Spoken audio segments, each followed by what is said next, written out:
happened on 6 January 2021 is not unprecedented.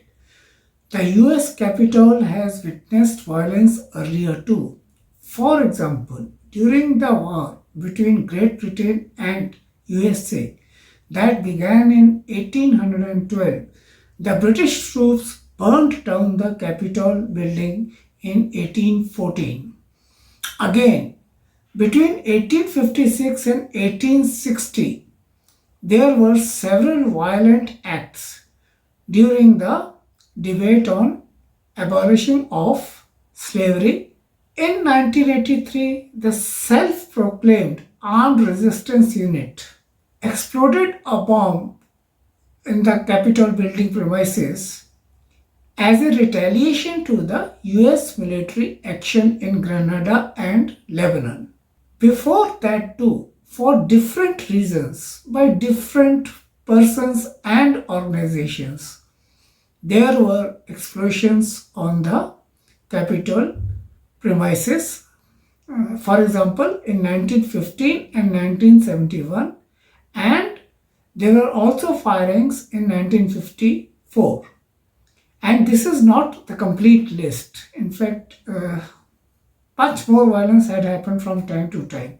But this should let you know that what has happened on 6th January is not unprecedented. It is unique.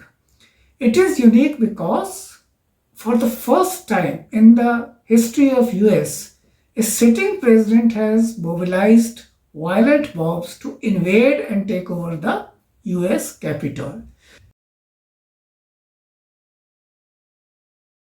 Essentially an outsider, he broke into the US political arena when he caught the imagination of conservative Americans and became the darling of white supremacists.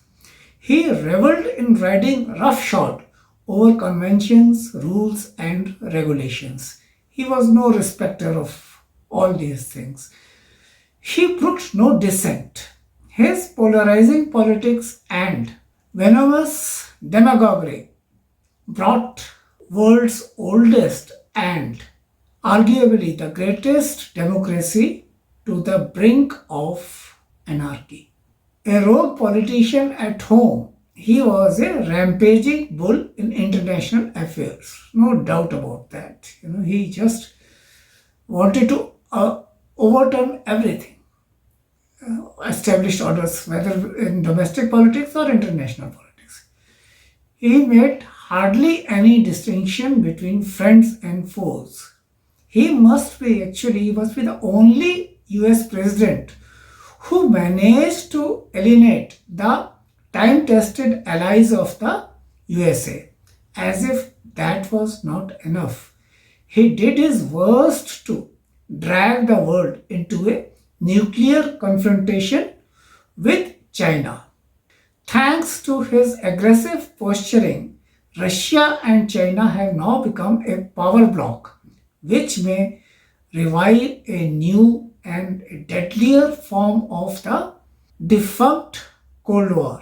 And this may have very unforeseen consequences for the rest of the world, including USA, of course. Meet Donald John Trump, the 45th President of the United States of America. He was born with a platinum spoon. Others were born with silver spoon. This guy was born with a platinum spoon. His father was a rich real estate businessman. He was fourth among 5 siblings. He was brash and inclined towards waywardness. So this naturally worried his father. So to discipline him, he sent Donald to some of the best schools, including a military school.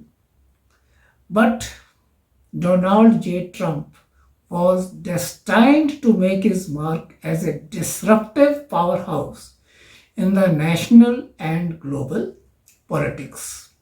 His fortunes as a businessman seesawed from riches to bankruptcy and back to wealth and riches. When he was down and out, he became anchor of a hugely successful TV show titled Apprentice, and he earned millions and regained his position as a real estate mogul. He owned, managed, or licensed his name to several commercial ventures and even a university. There is a Trump University. By the early 21st century, his Trump organization included about 500 companies which were involved or are still involved in a wide range of businesses, including hotels and resorts, residential properties, merchandise, and entertainment, as well as television. His business interests spread across the globe. Now, why did he enter politics? He entered politics not out of any ideological conviction, but for power. When you are rich, you want to be powerful too, politically. This becomes clear from the way he changed his political affiliations. He was not always loyal to one party. In 1987, he registered as a Republican. Then in 1999, he switched to the Reform Party, which was basically a non-starter. In 2001, he became a Democrat. And in 2009, he returned to the Republican fold. Talk of Aya Ram and Gaya Ram. Well, he really outdid the Aya Rams and Gaya Rams of India. His first few years in politics were quite unimpressive. Despite his multi-million dollar advertisements proclaiming his political views on economics and foreign policy, among other things. He really wanted to impress the voters of the United States of America. Nobody took him seriously, but he was undeterred. He kept up his efforts to become the president of the most powerful country in the world. In 2015, he again announced his candidature for presidency. His rival was the redoubtable Hillary Clinton.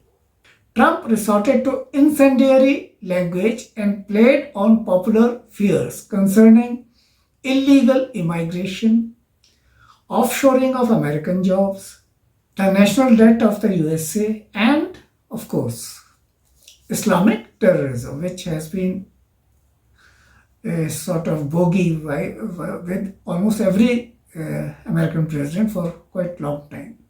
His slogan became "Make America Great Again," and this proved to be a clincher during the elections. However, it must be said that his victory over Hillary Clinton was due to a technicality. He did not win outright. Where did Donald Trump come from? In 1973, the US Justice Department had charged his Trump organization with racial discrimination as it showed distinct bias against employing African Americans. During his election campaigns, he skillfully played on the fears of conservative whites by resorting to xenophobic and white supremacist rants. In fact, his rise in the US politics coincided with the growing unease among a large chunk of American population regarding the influx of foreigners. Other factors like loss of jobs and consequences of the great meltdown of 2007 that had enduring consequences like rising unemployment and inflation. We all know that economic crisis often results in rise of extremism, and as history tells us, this goes the next step is targeting of minorities. Somehow they are held responsible for the ills of the entire country.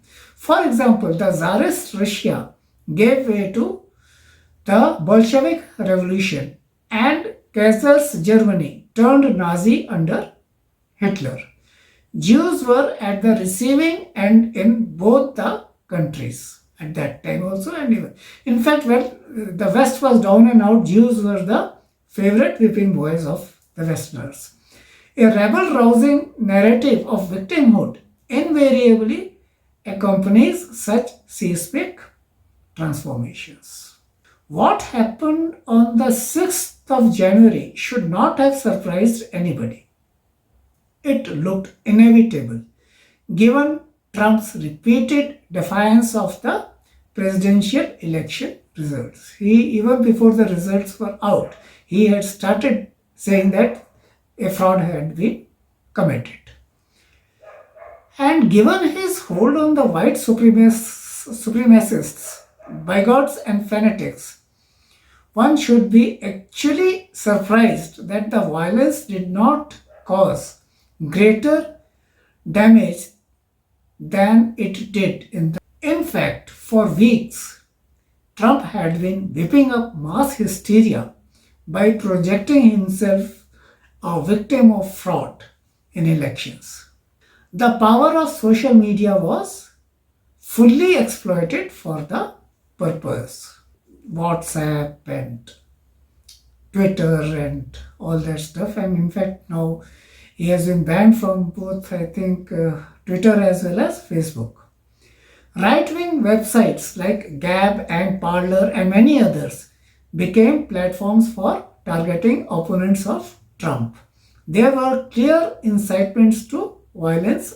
Despite Donald Trump's efforts at backtracking by conceding defeat in the elections and disapproving the violence of 6th January, it is clear that Trump was making a desperate attempt to pressurize the Congress. Because at that time, the Congress was holding a joint session to certify Biden's electoral college victory. His Biden as well as Kamala Harris.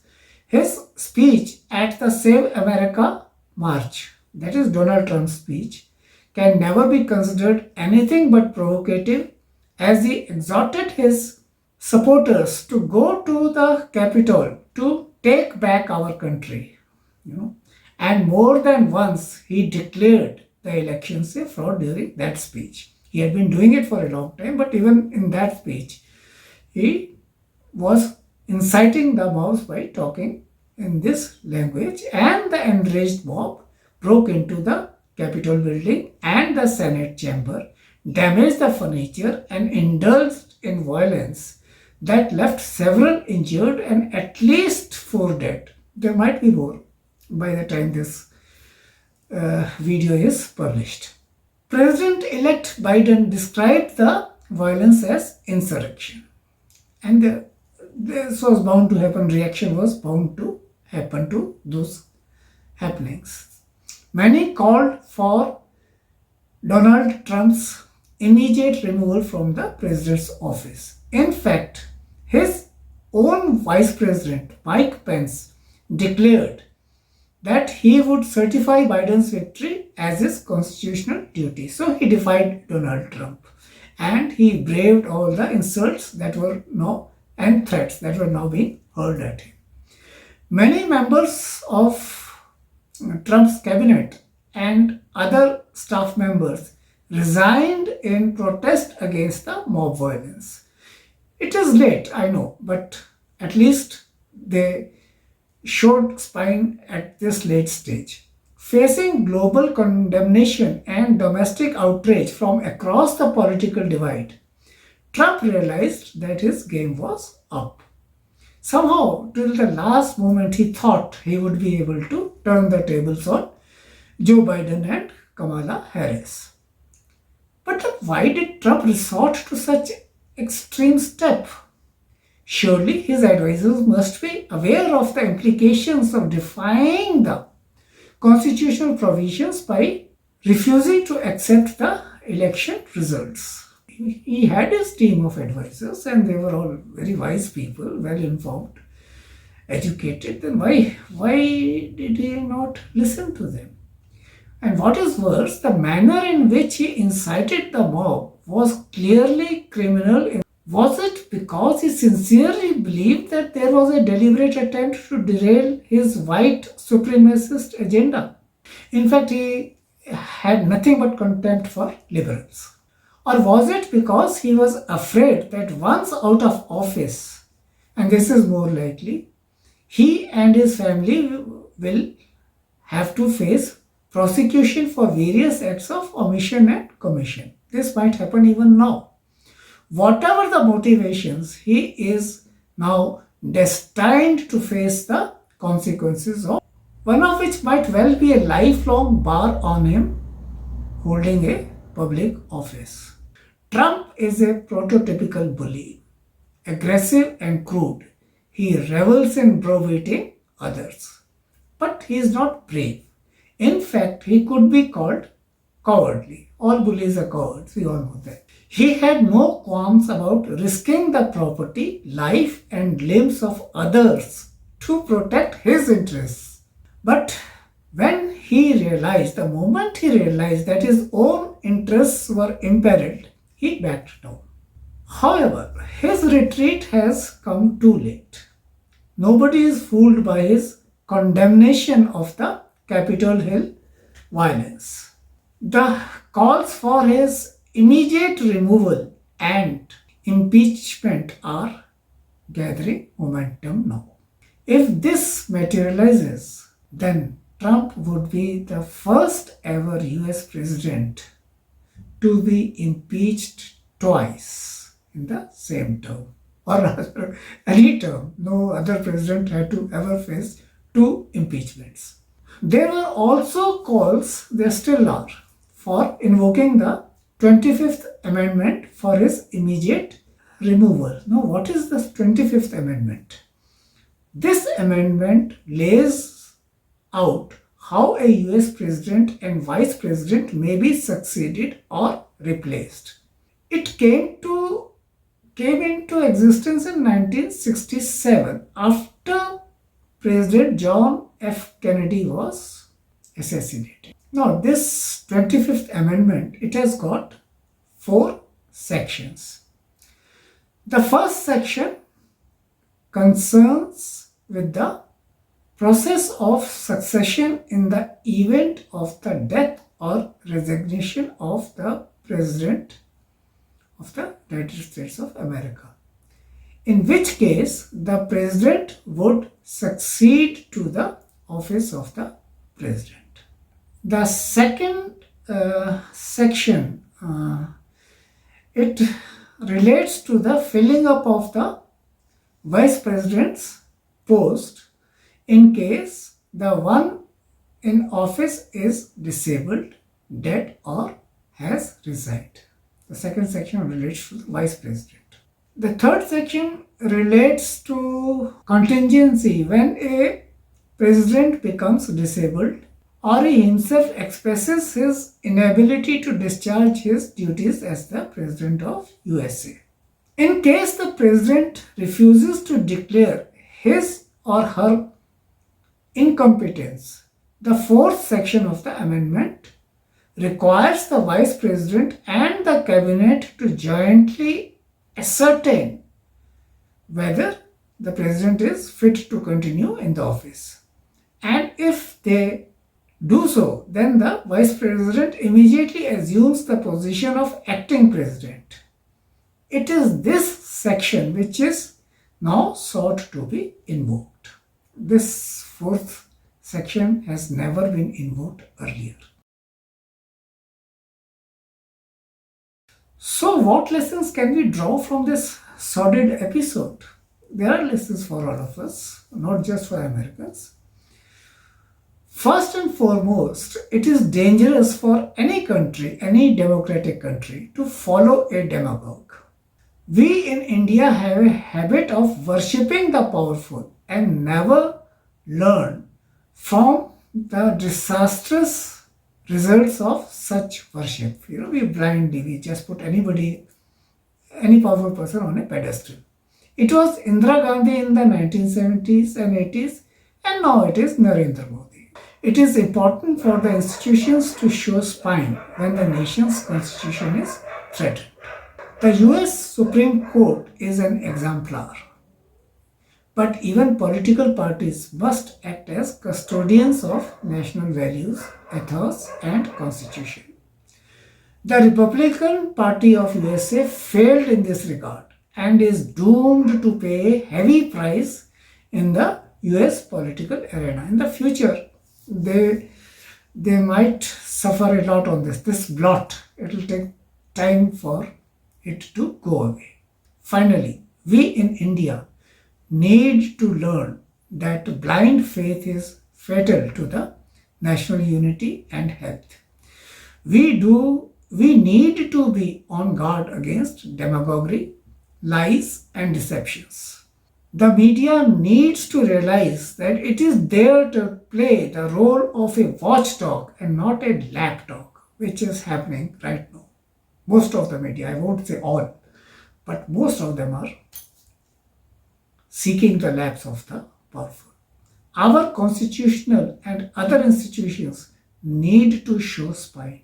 They are supposed to look after the national interests and not the interests of politicians, bureaucrats, and corporates, especially those interests which clash with public good and the national interest. And it's happening a bit too much now. Finally, a strong positive public opinion will help in shunting out rogue and corrupt bureaucrats, politicians, and political outfits from the corridors of power. Yes, public opinion can be very potent. Only we can enable the rise of a new breed of leaders who are progressive, upright, secular, liberal, humane, and patriotic. It is possible to have such people. But the point is, can we do it? Will we be able to do it? Thanks for being with me. I soon come back with another episode. Bye.